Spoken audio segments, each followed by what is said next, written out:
Hi friends, welcome back to Jury and Justice, Shruti Desai's lecture on law. We are learning RERA. We have reached up to section 3. We have completed definition and section 3, all the judgments and circular. We have discussed the websites of Gujarat, Rajasthan, Maharashtra, Punjab and Delhi. We have analyzed all these websites of the RERA authority of respective states. They are very good, and we have also suggested some changes in that. And we are now moving on to section 4 of the RERA Act, which is regarding registration of the real estate project. Before going on section 4 of the RERA, I request all of you to subscribe for this channel. Also like my videos. I always like to have more of likes on my like buttons, and I request also to share these videos. It is free, and also subscribe for this channel and click on the bell icon on the right hand side of your screen. Now let us move further. Section 4 of Real Estate Regulation Act. Now it says application for registration of real estate projects.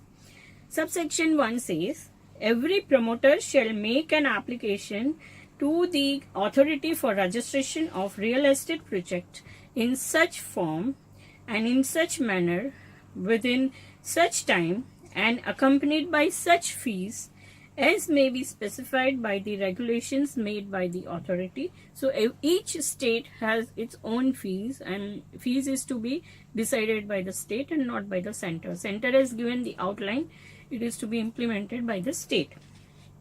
Subsection 2 says the promoter shall enclose the following documents along with the application referred to in subsection 1. They are a brief details of his enterprise, including its name, registered address, type of enterprise, means sole proprietor, society, partnership, company, competent authority, and the particulars of registration, and the names of photographs of the promoter. B. A brief detail of the projects launched by him in last 5 years, whether already completed or being developed as the case may be, including the current status of such said projects, any delay in completion, details of cases pending, details of type of land and payments and payments pending. So his financial credential is also important. If any payment is defaulted or payment is pending, he has to mention in the registration application. So the local state government has his financial credentials also. Now C, 4C, it says an authenticated copy of the approvals and commencement certificate from the competent authority obtained in accordance with the laws as may be applicable for the real estate project mentioned in the application, and where the project is proposed to be developed in phases, an authenticated copy of approvals and commencement certificate from the competent authority for each of such phases. D. The sanction plan, layout plan and specifications of the proposed project or the phase thereof, and the whole project as sanctioned by the competent authority. So so far what we learned, what document he has to give?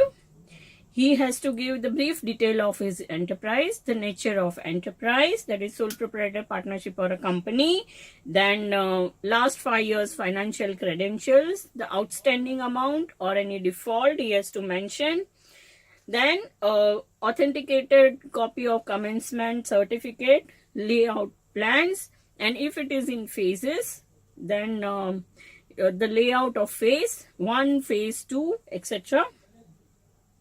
Now moving further, in 4E, what else he has to do, give is the plan of development works to be executed in the proposed project and the proposed facilities to be provided thereof, including firefighting equipments, facilities, emergency evacuation services, use of renewable energy. Now next is the location details of the project with clear demarcation and land delineated for the project along with its boundaries, including the latitude and longitude of the endpoints of the project. G is pro forma of the allotment letter, agreement for sale, and the conveyance deed proposed to be signed with the allottees. So even agreement for sale is provided under the act. So you have to comply with. The model form of agreement is also provided in the act, and you have to use that only.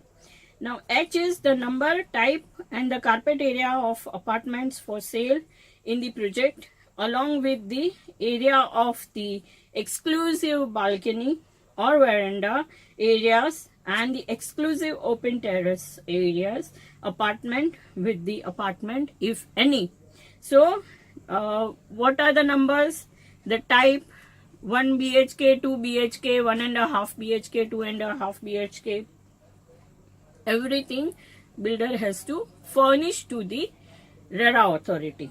The number and the areas of garage for sale in the project. This is very important. We have also discussed this aspect. Now J is the names and addresses of his real estate agents, if any, for the proposed project. K is the name and addresses of the contractors, architect, structural engineer, if any, and other persons concerned with the development of the proposed project.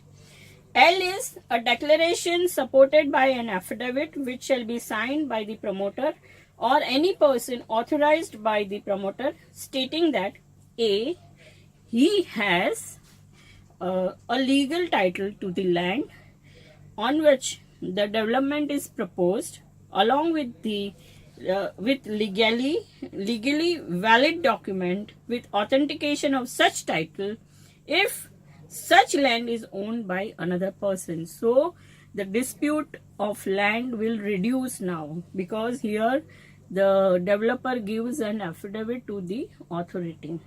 So there will be less of dispute on land, that he has not paid me, I am the owner, I am not the paid, a partition suit, or I am the third party, he is the adverse possession. So many disputes were there when a person buys a property, and even developer were facing many problems of such type of disputes. So both the sides are now balanced by this litigation. So this was happening, now it is stopped. So he is giving an undertaking or an affidavit to the RERA authority that he has legal and valid title. Then he also has to give affidavit that the land is free from encumbrances, or as such the case may be, the details of encumbrance. Suppose there is an encumbrance, there is an adverse possession, or there are tenants, he has to give list of tenant, he has to describe the easements, right of way. So he has to describe everything in this affidavit. If he doesn't describe, it's a default, and what we will see. Then next is the time period within which he undertakes to complete the project. This is main ingredients of RERA, because usually once agreement is done or a building is demolished, then agreement is say within 3 years I will complete, and it doesn't get completed for 6 years sometimes. So and then here in RERA there are consequences of not completing the project within time bound period. So every builder is now working as per the law, and he is completing even the projects because of RERA. Then next is that 70% of the amounts realized for the real estate projects from the allottees from time to time shall be deposited in a separate account to be maintained in a scheduled bank to cover the cost of construction and the land cost, and shall be used only for that purpose. This is also very important because the builder collects the money and he doesn't construct. So the flat purchasers were on roads. I'm giving you an example that he has collected money but he doesn't complete. Then what? Then there are remedies in the act, and we will come to that on the next occasion when that particular section we are referring to. But do note here that we will discuss this aspect further when we come to that topic. And if the builder fails, what are the rights of RERA authority, or what RERA authority can do when builder fails or abandons the project. Now let us go further. Provided that the promoter shall withdraw the amount from the separate account to cover the cost of project in proportion to the percentage of the completion of the project. Suppose 70% is completed, he cannot withdraw 80% of amount. This is just a basic example. Provided further that the amounts from the separate account shall be withdrawn by the promoter after it is certified by an engineer, an architect and chartered accountant in practice that the withdrawal is in proportion to the percentage of the completion of project. So he need 3 certificates by an engineer, an architect, and the word used is and, not or. So all 3 is inclusive, and chartered accountants. In practice, that withdrawal is equivalent to or in proportion to the percentage of the completion of the project. Say 80% he has completed, or say 30% he has completed. So he can withdraw the cost of 30% of the construction. Every financial year by a then provided also that the promoter shall get accounts audited within 6 months after the end of every financial year by a chartered accountant in practice, and shall produce a statement of account duly certified and signed by the chartered accountant, and it shall be verified during the audit that the amounts collected for a particular project have been utilized for the project, and the withdrawal has been in compliance with the proportion to the percentage of the completion of project. See, this is very important. I had come across one matter in Mumbai, in a lieutenant's area, where a builder collected the money. He never constructed that property. Tenants and the flat buyers were, I think they are still fighting in the court, or they have not, they did not get any remedy. But that builder mortgaged that particular property to a bank, and you took money. It was a huge amount. He took money and completed his another project with the help of this money.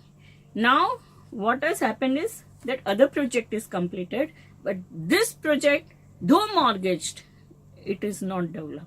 So such provision is very helpful in to curb such malpractices by the builder. There is an explanation to this section, that for the purpose of this clause, the term scheduled bank means a bank included in the second schedule to the Reserve Bank of India Act 1934. The subsection E says that he shall take all the pending approvals on time from the competent authority. Now, this is in the affidavit we are learning.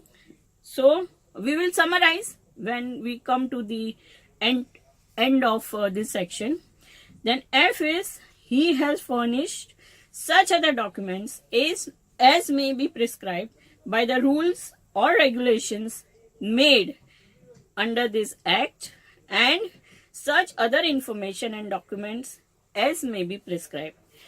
Then subsection 3 says the authority shall operationalize a web-based online system for submitting application for registration of projects within a period of 1 year from the date of its establishment.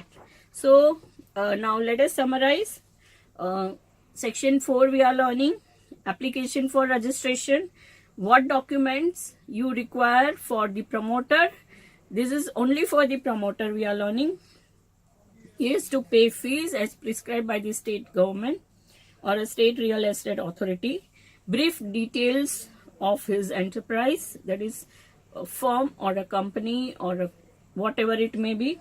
Brief detail of its directors and promoters. Brief detail of the projects and the commencement certificate. Brief details of his financial credentials, that is last 5 years, how many projects he has completed, whether any pending work is there, whether he has defaulted in any payment of bank or any other seller. So that is also important, that he has to disclose to the authority. Then commencement certificate, all the approvals, IODs, plans, floor plans, block plans, parking plans, everything he has to give it to the authority. Then we move further. Then he has to give demarcation of land, boundaries of land. He has to give proposed agreement for sale, that is model agreement for sale with the proposed buyer or the flat purchaser, and the conveyance deed which he proposed to execute with the society or association in future as per the law. Then he has to give the number of the apartments for sale and its area and type of it, whether it is residential, it is commercial, residential ka commercial, whatever it may be, 1 BHK, 2 BHK, 1.5 BHK, as I said. Then he has to also disclose the garages, number of garages. He has to also disclose the name of real estate agent, whether he has appointed any brokers, real estate agents to sell his flats of the project. Then he has to also provide the names of contractors, architect, structural engineers and other persons who are involved in the development of the project. Now declaration he has to give. Now the second part of it, the declaration, what we said in a form of affidavit, what are the requirement? A to F is required.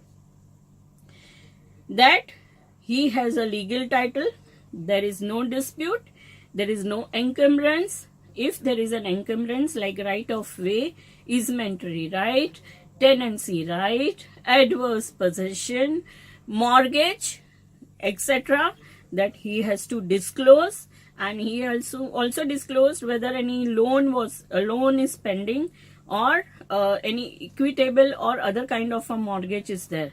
That also he has to disclose. Suppose it's a trust property, then he has to give even the sanction letter of the charity commissioner, that he has a sanction, the charity commissioner has sanctioned this sale, that also he has to give.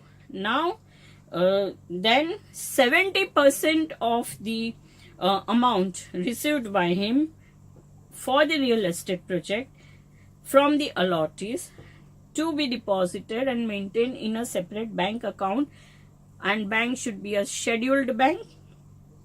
He can withdraw withdraw the amount equivalent to the work completed, and he cannot just withdraw like that. He has to take certificate from architect, from engineer, from chartered accountant, and then only he can withdraw the said amount. Now every year naturally he has to audit, and the withdrawal is to be verified by the auditors and chartered accountants. Scheduled bank scheduled bank is the bank included in the second schedule of the Reserve Bank of India 1934. He also have to give he shall also take all the pending approvals on time. This is very important, from the competent authorities, and he has to furnish such documents which is demanded by the RERA authority. So this is what about the RERA registration by the promoter. Suppose he doesn't register and accepts money, then what are the consequences? The consequences is in chapter 8, which deals with offenses, penalty and adjudication. Chapter 8, section 60. It says penalty for contravention of section 4.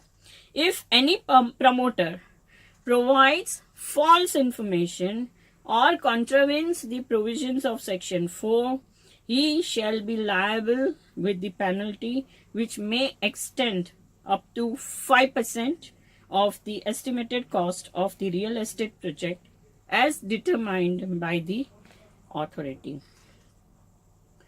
So this is about the registration. Now as far as Maharashtra is concerned, there is a order on section 4 of MahaRERA. It was by the chairperson of the MahaRERA in the matter of Real Infra LLP versus Ayodhya Construction Company. It says that the complainant here in this case has stated that LLP has invested some amount. See, here the word uses invested some amount in the respondent firm, in which he was also a partner earlier. So he has given the detail of the MOU, and thereafter the complainant agreed to retire from the said firm subject to the provisions of deed of retirement, and he has further said that respondent have suppressed the fact of allotment of shopping area at measuring 10,000 square feet to the complainant. So the MahaRERA observed that from the records it is clear that complainant is not an allottee of the said project, because he says that he has invested. The dispute between the parties is of civil nature, and the complainant has failed to show that the respondent has violated any provisions of RERA. Therefore, matter is dismissed. So you should be allottee of the project, and if you are not an allottee, if you fail to prove that you are an allottee, then you will not succeed before RERA authority. Stay tuned. We will move further with the next section of RERA, and do like my this channel and my this episode. Also share it and do subscribe. Stay tuned.